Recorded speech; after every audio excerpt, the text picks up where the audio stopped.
नमस्कार दोस्तों, mentor fluent YouTube channel पर Hindi audio book summary Krishna के 200 प्लस चौंकाने वाले सत्य पुस्तक के ऑडियो बुक समरी में आपका स्वागत है।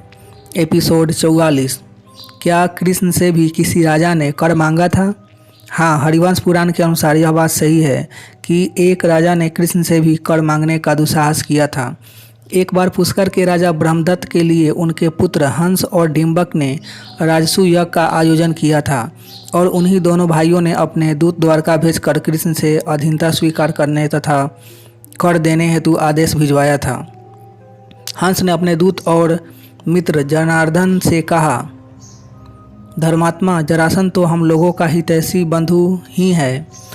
ब्राह्मण, तुम यदुपति कृष्ण के पास जाओ और मेरी आज्ञा से तुरंत यह बात उनसे कहो, केशव, तू यज्ञ के लिए बहुत सुंदर सामग्री तथा कर के रूप में अपना सारा धन दे दो।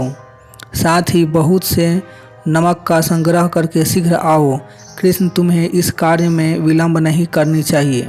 हरिवंश पुराण भविष्य पर्व अध्याय 113 श्लोक 21 से 23। हंस के दूत से कर की बात सुनकर कृष्ण ने क्या जवाब दिया था? कर और नमक की बात सुनकर कृष्ण को काफ़ी रोष हुआ और उन्होंने उस दूत के साथ सातई को पुष्कर भेजकर उन हंस और डिंबक बंधुओं को यज्ञ ही न करने का आदेश भिजवा दिया। जब वापस आए अपने दूत के साथ सातई को उन दोनों भाइयों ने देखा तो वे कुछ साशंकित होकर डपटते हुए सातई से बोले, ओ यादव कुमार, तुम यहाँ किस लिए आए हो? उस नंदपुत्र ने तुमसे क्या कहा है? उसने मेरे लिए कौन सा कर प्रदान किया है? तब सातयिक ने कहा, हंस, कृष्ण का यह सत्य वचन सुनो। उनका कहना है कि मैं सारंग धनुष से छूटे हुए शिला पर तेज किए गए और पैनी धार वाले बाणों द्वारा तुम्हारा सारा कर चुका दूंगा। हंस, अपनी तीखी तलवार से तेरा सिर काट लूँगा। यह तेरे लिए करदान का अच्छा संग्रह होगा। हरिवंश पुराण भविष्य पर्व अध्याय 118 श्लोक 30 से 32। सातयिक ने फिर कहा, श्री कृष्ण ने यह भी पूछा है कि हम लोगों का यह संग्राम कहाँ होगा, यहाँ पुष्कर में ही या गोवर्धन पहाड़ पर या मथुरा में या प्रयाग में? उन दोनों भाइयों को जहाँ इच्छा हो मुझे अपना बल दिखाने के लिए आ जाए। श्री कृष्ण जब मौजूद ही हैं तो उनकी इच्छा हो मुझे अपना बल दिखाने हेतु आ जाए। श्री कृष्ण जब मौजूद ही हैं तो उनकी आज्ञा लिए बिना कौन राजसू जैसे यज्ञ का स्वयं ही अनुष्ठान करने लगा? तुम्हारे जैसा मूर्ख दूसरा और कौन है जो ऐसी बात कहकर सकुशल और सुखपूर्व घर को जा सकेगा? हरिवंश पुराण भविष्य पर्व अध्याय 118 श्लोक 45 से 47। महाभारत में इस हंस डिंबक बंधुओं का नाम तो जरासंध के प्रसंग में 2 बार आता है, परंतु ऐसी किसी घटना का वर्णन नहीं मिलता है। अन्य पुराणों में तो इस हंस डिंबक की कोई चर्चा ही नहीं मिलती है। कृष्ण और हंस डिंबक के बीच कहाँ लड़ाई हुई थी? हरिवंश पुराण में ऐसा वर्णन मिलता है कि हंस और डिंबक को खदेड़ते हुए कृष्ण, बलराम, सातयिक आदि कुछ सेना के साथ यमुना तक गए थे और वहां कृष्ण ने हंस को यमुना के गड्ढे में डुबोकर मार डाला था। तब डिंबक ने अपने भाई की मौत को देखकर खुद ही आत्महत्या कर ली थी। हरिवंश पुराण भविष्य पर्व अध्याय 128। फिर दोनों के मरने के बाद कृष्ण बलराम पास के ही गोवर्धन पर्वत पर जाने से खुद को नहीं रोक पाए थे जहाँ उनका बचपन बीता था, अतः वे दोनों वहाँ गए थे। दुष्टों को उनके अंजाम तक पहुंचाने से खुश कृष्ण ने बलभद्र के साथ गोवर्धन पर्वत पर विश्राम करके अपने पूर्व में बिताए स्थान पर कुछ काल तक निवास किया। हरिवंश पुराण भविष्य पर्व अध्याय 129 श्लोक 15। यशोदा और नंदगोप के मन में कृष्ण को देखने की लालसा रहती ही थी।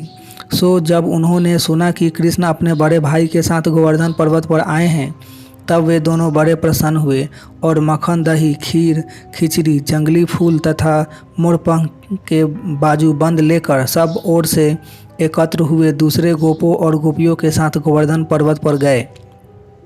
हरिवंश पुराण भविष्य पर्व अध्याय 130 श्लोक 1 से 3। स्पष्टीकरण। लेकिन महाभारत से लेकर अन्य किसी ग्रंथ में इस बात का कोई जिक्र नहीं मिलता है। घंटाकर्ण कौन था और कृष्ण से उसकी मुलाकात कब और कैसे हुई थी? हरिवंश पुराण में एक ऐसी कथा आती है कि हिमालय के जंगलों में घंटाकर्ण नाम का एक पिशाच रहता था। जब कृष्ण एक बार बद्रीनाथ जा रहे थे तो मार्ग में उस घंटाकर्ण से उनकी भेंट हुई थी और उसने अपनी ओर से उनकी खातिरदारी करने का प्रयास भी किया था। विकट अट्टहास करके वह पिशाच तुरंत ही मारे गए एक ब्राह्मण का शव लेकर आया। केशों से युक्त उस महाघोर मांस के 2 टुकड़े करके एक टुकड़े को लेकर उसने यत्नपूर्वक जल से धोया। फिर एक सुंदर बर्तन में रखकर कृष्ण के आगे हाथ जोड़कर खड़ा हो गया और बोला, यह भोजन आपके योग्य है, कृपया इसे ग्रहण कीजिए। यह तुरंत का मारा हुआ संस्कार संपन्न भक्षण करने योग्य ब्राह्मण का उत्तम शव है। शास्त्रों में हम पिशाचों के लिए इसके भोजन का विधान है ही, अतः यदि कोई दोष न हो तो आप इसे ग्रहण करें। तब श्री कृष्ण उस पर बहुत प्रसन्न हुए कि अहो, इसके मन में मेरे जैसे अतिथि के प्रति सर्वत्र स्नेह और करुणा विद्यमान है। ऐसा सोचकर श्री कृष्ण ने कहा, कच्चा मांस खाने वाले पिशाच, इस मांस का उपयोग हर जगह नहीं किया जा सकता है और न ही हर किसी को दिया जा सकता है। जिसे तुम ब्राह्मण का उत्तम शव बता रहे हो, यह मुझ जैसे लोगों के लिए छूने योग्य भी नहीं है।